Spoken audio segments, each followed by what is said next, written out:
प्रिय विद्यार्थियों, पिछली क्लास में हमने सामाजिक अनुसंधान का अर्थ, उसकी परिभाषाएं, इसके संबंध में चर्चा की थी। आज हम उसी के कंटिन्यूएशन में सामाजिक अनुसंधान के उद्देश्य, सामाजिक अनुसंधान की विशेषताएं, अनुसंधान की प्रक्रिया के जो विभिन्न स्टेप्स हैं उनकी चर्चा करेंगे और उसी के साथ साथ सामाजिक अनुसंधान में वस्तुनिष्ठता और विषयपरकता यानी ऑब्जेक्टिविटी और सब्जेक्टिविटी के बारे में मालूम करने की कोशिश करेंगे। तो सबसे पहले हमने देखा था कि सामाजिक अनुसंधान एक वैज्ञानिक प्रयत्न है और इसकी एक सुनिश्चित कार्यप्रणाली है, एक परीक्षण और खोज है जिसका उद्देश्य सामाजिक परिस्थितियों, प्रघटनाओं, समस्याओं, प्राकल्पना आदि से संबंधित तार्किक और क्रमबद्ध प्रणालियों के द्वारा नवीन तथ्यों की खोज और पुराने तथ्यों का परीक्षण तथा सत्यापन मालूम करके सामान्यीकरण करना है। तो सामाजिक अनुसंधान के अंतर्गत हम विभिन्न प्रकार के तथ्यों को और नवीन तथ्यों की खोज करते हैं। सामाजिक अनुसंधान के उद्देश्य यदि हम देखें तो उसमें हम ये देखते हैं कुछ प्रमुख उद्देश्य। देखिए, वैसे तो सामाजिक अनुसंधान के जो प्रकार हैं उस पर डिपेंड करता है कि सामाजिक अनुसंधान के उद्देश्य क्या है। जैसे सामाजिक अनुसंधानों को प्रकारों को हम आगे चर्चा करेंगे।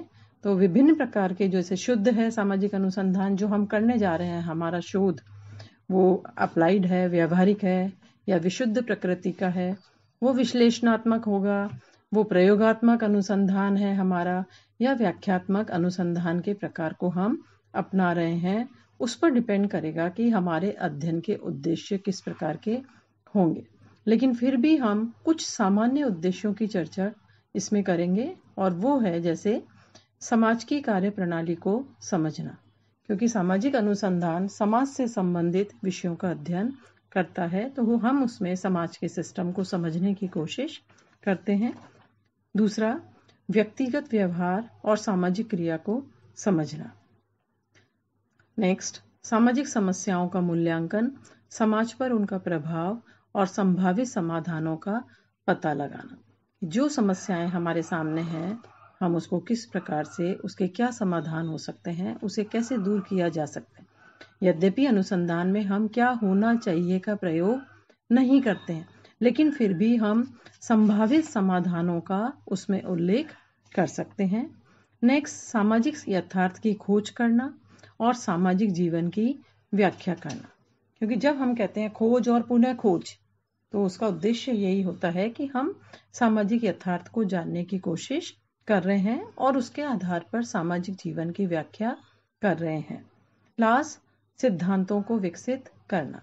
किसी भी शोध का, अनुसंधान का अंतिम लक्ष्य जो होता है वो सिद्धांतों का निर्माण करना होता है और सामान्यीकरण के आधार पर हम लास्ट में सिद्धांतों का निर्माण करते हैं।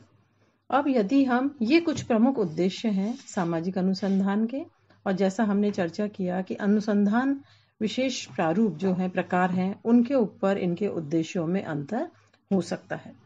अब इसके बाद में यदि हम ये देखें कि सामाजिक अनुसंधान की कुछ विशेषताओं की चर्चा हम कर सकते हैं ताकि स्पष्ट रूप में हमें सामाजिक अनुसंधान समझ में आ जाए। जैसे उपकल्पना की जांच। सामाजिक अनुसंधान के अंतर्गत यदि हम उसके विभिन्न स्टेप्स जब अभी देखेंगे, उसमें उपकल्पना एक महत्वपूर्ण स्टेप है, चरण है। तो उपकल्पना की जांच करना सामाजिक अनुसंधान का एक महत्वपूर्ण लक्ष्य है, उसकी एक महत्वपूर्ण विशेषता होती है। इसके साथ साथ कार्य कारण संबंध का अध्ययन, यह भी सामाजिक अनुसंधान की एक महत्वपूर्ण विशेषता है, क्योंकि हम पहले ही ये बात कर चुके हैं कि सामाजिक अनुसंधान एक वैज्ञानिक प्रक्रिया है, वैज्ञानिक पद्धति है। तो वैज्ञानिक पद्धति के अंतर्गत कार्य कारण या कॉजल रिलेशनशिप का महत्वपूर्ण स्थान होता है, बिना इसके हम कोई अध्ययन नहीं कर सकते हैं।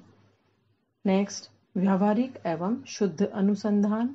यह अनुसंधान की एक महत्वपूर्ण विशेषता है जो इसके प्रकार के ऊपर डिपेंड करती है। इसके बाद में वैज्ञानिक चरणों का पालन करना, जो हम अभी इसके बाद में विशेषताओं के बाद हम नेक्स्ट लेंगे वैज्ञानिक प्रक्रिया के चरण।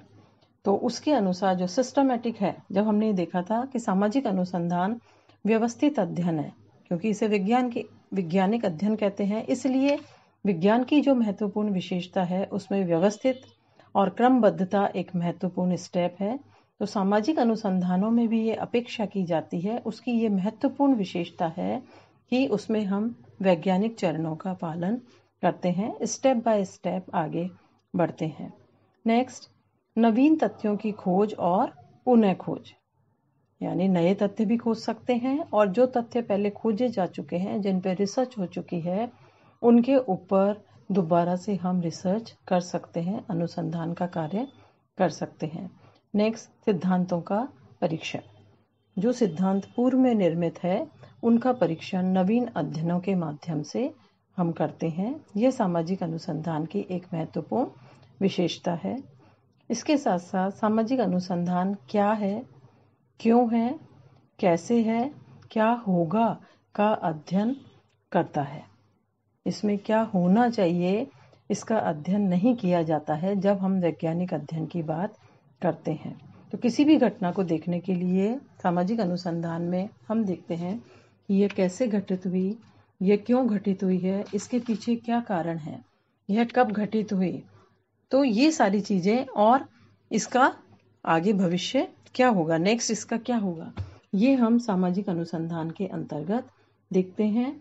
और लास्ट हम इसकी सामाजिक अनुसंधान की विशेषताओं के अंतर्गत नवीन प्रविधियों की खोज, जो टेक्निक्स हैं नवीन प्रकार की, समय के साथ साथ हमारी समस्याओं के साथ साथ जो है उनकी खोज भी हम सामाजिक अनुसंधान के माध्यम से करते हैं। तो ये कुछ विशेषताएं और उद्देश्य हमने सामाजिक अनुसंधान के देखे। बच्चों, अब हम सामाजिक अनुसंधान की प्रक्रिया के चरणों को देखने की कोशिश करेंगे, जो महत्वपूर्ण स्टेप्स हैं।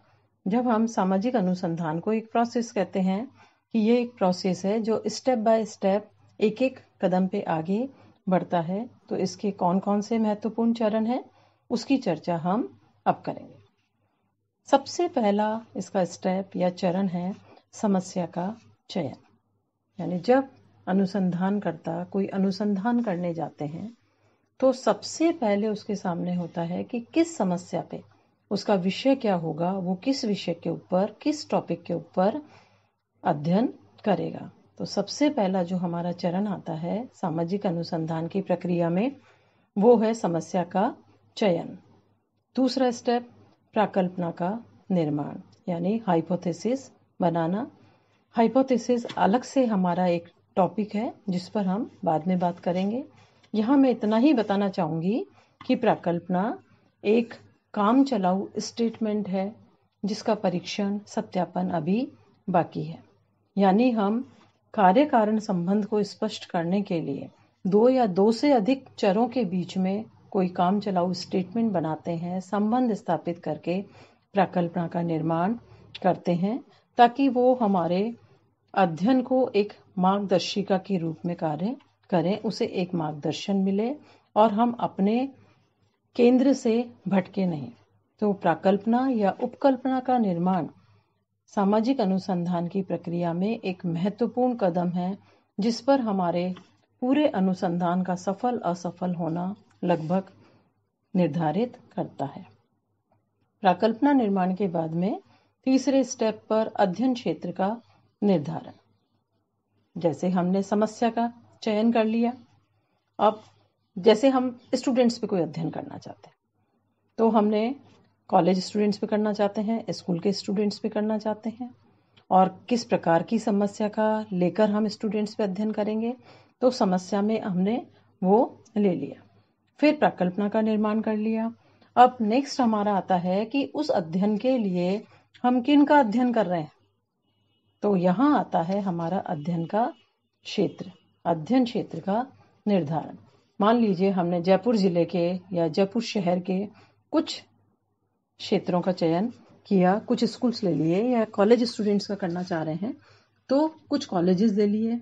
अब उसमें से भी हम निदर्शन के माध्यम से कुछ लोगों का चयन करेंगे, क्योंकि संपूर्ण का अध्ययन करना संभव नहीं है। तो ये डिपेंड करेगा हमारे अध्ययन की प्रकृति पर कि हम किस प्रकार का अध्ययन कर रहे हैं।